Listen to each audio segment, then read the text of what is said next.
Nearly 20 years ago, sculptor John Henry envisioned what is today Sculpture Fields at Montague Park here in Chattanooga. This Friday, Best for Last, John Henry's final work before his death in 2022 will be dedicated at Sculpture Fields as part of 2 days of events to mark this year's International Sculpture Day, which falls on the last Saturday in April. Jay Heavilon chairs the Board of Trustees for Sculpture Fields.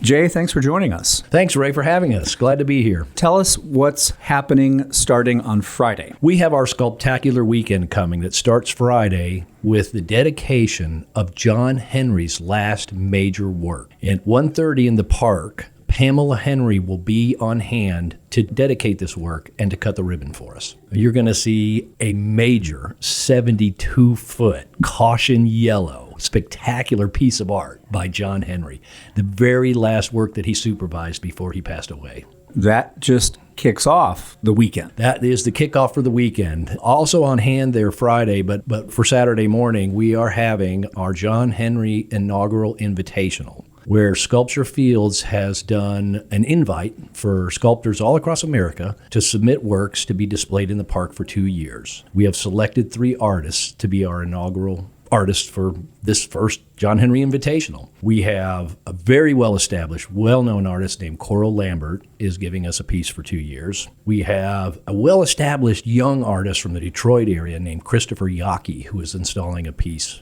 in the park also. Augene Williams is from Birmingham, and he is a very young emerging artist with a really interesting style.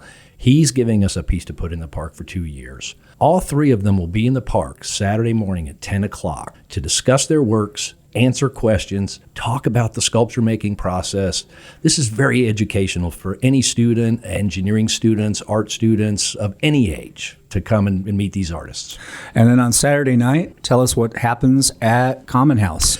At the Common House Saturday night, we're having our annual gala. This is our major fundraising event. It's going to be really special this year because we have Stephanie Waters, who is a well-known, well-established Broadway singer, winner of the Helen Hayes Award and other just fantastic things that she's done. She sat on a National Arts Committee with John Henry when she was very young, and she's a fan of John, and she wanted to do something for the park in John's memory and John's honor, so she has put together for us a 45-minute cabaret-style Broadway show that she and her musical director have personally crafted for this to tell the story of Sculpture Fields in song. And she'll be presenting this Saturday night at the Common House in the Ruby Room with the GPS and Macaulay choirs singing as accompaniment with her. What are some things that you and others involved with Sculpture Fields, those who knew and worked with John, what have you been thinking about as you've been preparing for this? This is really a testament to John's memory. And I know when John, in 2012, when he looked at Montague Park, and it was a brownfield, and he said, I can do something with that. It's really coming to life. We really have done something with it. It's spectacular. And for people who want to learn more about all the events happening this weekend, Friday and Saturday, where can they go online? Our website has all the details at sculpturefields.org. So if you go there and look under the events tab, everything is published there with the details. All right. Jay, thanks so much. Ray, thank you.